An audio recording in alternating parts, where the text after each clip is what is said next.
Let's Talk Shelbyville. I am Marilyn Ewing. It's Moments with the Mayor, the Honorable Randy Carroll, Mayor for the City of Shelbyville. Welcome. Welcome back. Thank you, Marilyn. It's always good to be with you, whether we're in a council meeting or doing this. Yeah, we're together a lot. A lot of things going on, a lot of meetings and such. You were actually my first guest on set back in November and such, and we had a great conversation then. And, you know, from that time, it's been so many things that's gone on, as this city continues to grow. We do. We do have a lot of things going on in Shelbyville, and that's good. That means our city is moving forward. Yes. And people are interested in our city. Our citizens are involved in a lot of that. They are. We're glad to see that. Yes, we love it. We love participation with our citizens and comments and that type of thing. And we've opened our meetings up where citizens can actually come in and speak with comments I like each the month. citizen comments or the public comments. That was a new state law last year at every meeting that we did that. And I like that. I like for the folks to be able to voice their opinion and give us their ideas of different things. We're working for them. Yes. They pay us. They pay us. Listen, a lot of annexations have come before our desk recently. It just seems like things are coming in. Things are coming in from all corridors and that type of thing. Your feelings on the annexation, and of course, automatically this means an R1. Right. For a lot of people, no knowledge of what R1, R2, all of this means. Right. R1 is the single family home, 15,000 square feet or more of property for that home. If you move to an R2, then it decreases the size of the property, also decreases the size of the home. Yes. So we're still talking about single family dwelling, but one is going to be smaller than the other one. In some of our neighborhoods, we do have R3 and R4, which we get into multifamily units there. That's right. Apartments, townhouses, all kinds of different things there. But everything that's annexed, and I like that it automatically goes as a R1. And then we can make changes according to the citizens that live there, giving their opinions based on the property, based on utilities available, all kinds of different things that we have to take into the mix to make that decision. That's right. Roads and streets, traffic lights, you know, the amenities, schools, police, fire access, and that type of thing. Very important when all of this development begins. So again, citizens' participation is very important on things of that nature and such. So we do have a couple of studies. The state has helped us along on some corridors around the city, so that's a good thing to see what's going on. It is, and of course we've been talking about some of these developments that are moving out toward 41A. And of course we have traffic coming off of 231 in the evenings and in the mornings, and they're having to cut through right now. So we have just received a grant that was applied for and by the city, and Waleed Al-Bakri, our planning gentleman, has taken care of making that application, and it was approved. So we're going to do a study on 41A, the traffic patterns, 231, and also the bypass. Years ago, the bypass, when they first put it in, of course 437 is what we're talking about. It goes from 231 over to Tullahoma Highway. Lets trucks and other people bypass the city of Shelbyville if they need to get home or whatever. And it was designed to go even the opposite way, going west of Shelbyville and going from that point on 231 over to 41A. Now the stopping point of that, somewhere around Bethel, we thought, in that area there, which a lot of our development that we have out toward 41A would be on this side of that bypass. So that would help people to get home and to get back onto 231 if they're going north for work or whatever in the mornings. I'm looking forward to see how that study comes out. And we have talked to our representatives, our city manager. We had asked him to go down and talk to Pat Marsh and some of the folks. Pat does so much for us. Yes, he does.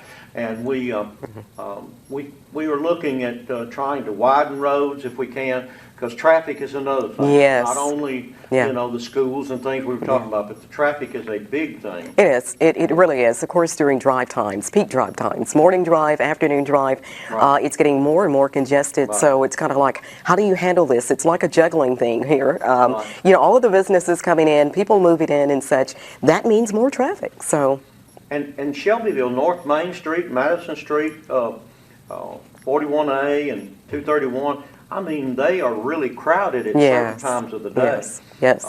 We are also, of course, looking at traffic and parking on the square. Yes. Because we've got the Glass House Table and Tavern.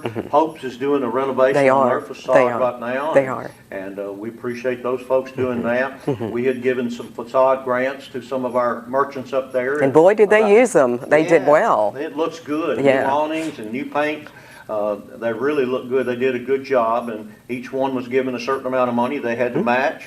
Some of them used more money than that, but the Glass House Table and Tavern and the Grindstone, when we get those open, parking, we do have parking in different areas around there that I think can take care of it. But we'll kind of have to look and see if we need any more. We'll Yeah. work on that. We'll handle that. We'll That's handle exactly that. right. Again, a couple of things that have happened, I think, since you were with me in November. The new Chick-fil-A, and of course, Right. the latest McDonald's Right. has opened right here. So things are just progressing along, and of course, you hear a lot, where's the retail, where's the retail? But we really are studying and trying to see what works best and corresponding with a lot of people to see what we can get. Yeah, and you know, citizens were telling us that they wanted this or Yeah. they want that, and I do too. You know, we're looking at not only food sources and things like that, Chick-fil-A and McDonald's. We're glad to have both of them. Sure. Both families are great. Yeah. I mean, we're going to have people Yeah. moving in Shelbyville that work at Yeah. those Yeah. locations. Mm-hmm. Traffic has been okay so far, and people I think are satisfied with that at the moment. We do have some other properties that are available on North Main, and I think people are looking into that. Yeah. I've been told. Yeah. And we'll let you know just as soon as we know something and kind of get the word out there. But Sure. we're listening to you, what you want, and what the citizens want in Shelbyville, and kind of patterning what we're looking for from yeah. there. We also have retail strategies, which we give about $25,000 a year, and they're helping us with the size of our city. They Yes. have worked with Clarksville, Cookville, Yes. Tullahoma, different places to see what kind of retail that we need and what would actually be a good thing for Shelbyville. And we've got some locations where we have empty buildings that still have good bones. They've got utilities there. They have the streets are there. Yep. So if we can get them moved into Yep. those locations, even Yep. if we have to tear a building down, Yep. if we can get them into those locations, we would. Now, I'm personally a stickler for that because we do have a lot of empty yeah. buildings, and if they can be used in some way, someone, whether it's manufacturing or retail, Yes. I think that's the way to go. So Yeah. I'm behind that. Shelbyville Power, and we discussed all those different issues, and Shelbyville Power is working with us on some of those buildings to make Sure. sure that utilities are Yeah. there, and they're pushing that too. Yeah, You know, good, we don't have to good. extend utilities and things, it's already there. So Yeah, yeah. that's a good thing. Yeah, That's we good. work very well with Shelbyville Power. yeah. That's a great group of people there, Jason and Yeah. and all of the guys and girls up there. So Yeah. that's a wonderful thing. Yeah. And they operate, they don't operate off of city funds, off of your tax That's funds right. and things. They operate off of the ratepayers. That's right. They're kind of a separate organization from the city, even though we work together and we recommend board members and things like that that operate this Shelbyville Power Water and Sewer System. Yeah. Great people up there, very, very knowledgeable. They are. On what needs to be done. I was at one of the power board meetings last night, and they know what they're doing. Good. Yeah. Yeah. And coming from my background with Duck River Electric Yes. and things like that, Yeah. it's a pleasure working It with is. those folks. It's a win-win too. Yeah. So yeah. What can we talk about the new manufacturing plant Descon on the north side of town? Are we about ready? How close are we? The last word I had was that September Okay. is what they're shooting at, maybe. I don't know that that's, sometimes they have to because of weather or Oh, yeah. whatever, codes or Yeah. inspections and things like that, but we want everything to be taken care of before anybody opens anything Yes, up. yes. Safety issues as well as issues of traffic and things like that too have to be taken care of. And that's what I'm hearing. TCAT has broken ground Yes. at the North Business Park, and MTSU, I've talked to those folks about the aerospace campus, and they are looking to do something maybe this fall as far as having a groundbreaking ceremony. And so it'll be a few years before we get all of that in there. Sure. We're getting a few movements toward getting that to Shelbyville. Yes. MTSU Aerospace Campus in Shelbyville, or MTSU Shelbyville Campus, if you want to say it that way. So these pilots in the future and folks that work as air traffic control or aircraft mechanic or any of those kind of things like that, airport management, all of those will be trained in Shelbyville, and then they can go out into the world and say, I received my pilot's license, or I received my training at Shelbyville, Tennessee. All right, sounds good.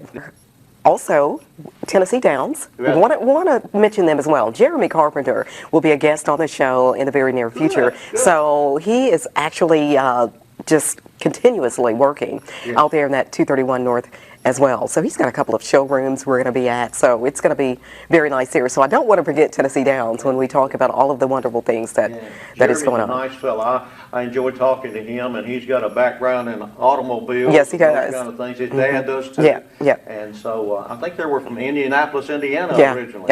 Yeah, very good. I'll look forward to that show. Yeah, very good. Yeah. We kind of put in place, instigated, and gave 90 days for fowl, chickens, roosters, and that type of thing. So this is actually beginning to take place. Our 90 days have come to fruition, and things are beginning to happen. Yeah, animal control, that's under Brian Cruz, our deputy chief of police department. Yes. But we have some great people working there in animal control and things, and they're doing a good job of trying to help people with different things and all that. We've got the 12 o'clock alarm system going off right now, so that's fine. That's just telling us it's 12 noon. Yep. But they are looking at not only removing the roosters from Shelbyville. Our council had decided to do that. You folks had made that decision, and I agree with that. Yes. We were having some folks that were having problems sleeping and all kinds of different things. You know, no peace. It's hard to find peace. Yes. And in your home, you should be able to go home and and have peace. Oh yes.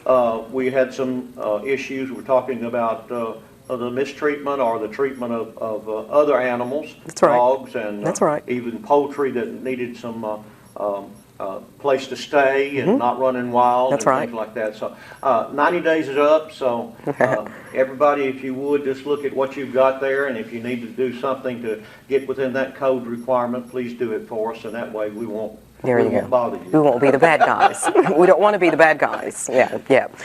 In 1974, this was well before so many of us were actually a part of local government, the Shelbyville City Council. There was a piece of legislation that was looked at, papers were signed, agreements and that type of thing. It had to do with local sales tax and some tax money that would go to the county. They in turn earmarked it, I guess, for the county schools, is the way I understand that. And again, this is so many years back, and it came to us just a couple of 3 years ago, the fact that this was going on, and that it should have been terminated by now. This has not happened. It continues, and I guess at this particular time, it's no secret that the city of Shelbyville, of course, is taking on with the County of Bedford in some legislation and in court. So we want to certainly dissolve it. We want to settle. We want to do the right thing. We certainly do not mean to take anything away from the school system, our children, the education, and so on and so forth. So it's a little twisted, it's a little difficult, and it's a lot of things in moving parts here. And you stepped into this, as we did, so many years after. We're having to learn to catch up and just see what happens. But there's a lot of talk. Yeah, and I guess I would say to you, the citizens, that we had made a good faith effort just asking for some kind of negotiation, some type of agreement where we could work this out. It has been 50 years, and the city has grown, and we've got so many needs in the city. And the funding, again, will not affect the education of those children. I think they've got $91 million budget in the county that they've got funds for that, and we're only asking for a portion of the sales tax.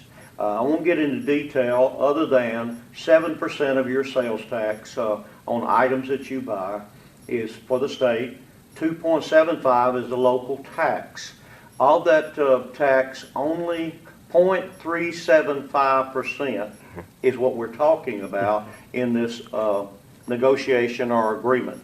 And I'm disappointed. I wish that we could have just asked for it and everybody would have said, well, let's just work this out. Yeah. But it just hasn't happened, and I'm disappointed in that. I wanted to just see, what we could do. And again, this happened a long time before I was elected. Yes. And it's been blown out of proportion in some cases, I think, about, I've still got a smile on my face and really want to work with the county. I ran for county mayor a few years ago. This is my county. This is home just like Shelbyville's home. But I was elected to represent the people of Shelbyville, and this is one of the things that we need for all of our services that we provide. We would need this revenue so that we could apply it to that. As far as taking care of the children, we've done it forever. Yes. All over these 50 years. Sure.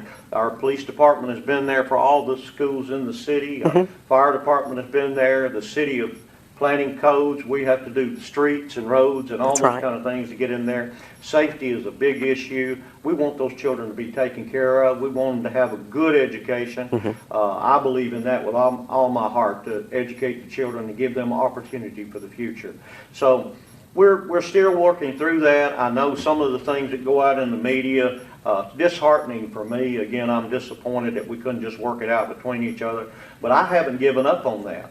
Okay. I'm still, I'm waiting on the call. Someone says, let's just work this out. Sure. I'm ready. Yep. And the council's ready. We are. That's right. Yeah, we are. Very well said. Thank Thank you you. so much. But I do want to mention as well, as we just paid property taxes for 2023, Shelbyville does sit inside Bedford County. Right. And you hear a lot of citizens, why am I paying county tax? And what do I get from the county for the taxes that I'm paying? Right. So I guess there are solutions, there's answers for that, but just making that point and throwing it out there. Yeah, and all of the city, and I don't know that everybody knows this, but if you live in the city of Shelbyville, you not only pay city taxes, but you pay county taxes also. Of that sales tax I was talking about a while ago, that 2%, 50% of that goes for education. The county taxes that we pay goes for education. So we're paying for education. Yeah. Dual services. Marilyn was talking about that a little bit, but if you pay city taxes, we're paying for our police department and fire department. Yes. Well, the county has a police department and a fire department too. They do. So, and we're not complaining about that. We're just saying we want to help them too. And Yeah. Austin Swing is a friend of mine. Yep. And Mark Thomas is a Sure. friend of mine. Yeah. And of course, we've got Jan Phillips and the folks with Matt Dope Yep. with the fire department. All those people work together. That's for the safety and security of our Yeah. county and our Yeah. city. Yeah. So we're not going to affect that at all. We just want to make it better for Yes, everybody. absolutely. That's right. Yeah, working together and better. It's better together. Right. Absolutely. Very well said. Thank you, Mayor. It's been another pleasure sitting down and talking with you and just kind of getting a little grip on what's going on around Always the city. a pleasure to be with you too, Marilyn. Yeah. Always pleasant to work with. You are very pleasant to work around. You're helping the council and making all of the decisions and sifting through so many things that's coming through our city. It's important, and I'm looking toward the future. We've got children that are growing up. I have children, grandchildren, and I want to make sure that their future is secure and Yeah. it's the best that we can, Yeah. plan for right now at this Yeah. moment. Yeah. And we're looking for vision through prayer and other items, looking for wisdom and things like that. Absolutely, and you mentioned planning. Careful planning is the key. Absolutely. And I wanted to make mention, you had mentioned the Planning Commission earlier. That's a very important component because we rely on their decisions when it comes to the annexations, new builds, and new rooftops and things of that nature. It's very, very important. And we've got some quality people on that planning commission. All of these commissions, boards, and committees they're not paid. Right. This is volunteer. Yeah. And so they're working for the city of Shelbyville too to make what's best. And I served on one of those boards under Mayor Cartwright. And it's important, and they're looking for the best for Shelbyville. But again, they're spending all their time because they love this city. Yes, that's right. And just like we do. Yeah. That's right. Yeah. Thank you so much. Okay. The Honorable Mayor Randy Carroll has been our guest on this edition of Let's Talk Shelbyville, Moments with the Mayor. It's what you need to know. I'm Marilyn Ewing. Thank you so much for watching.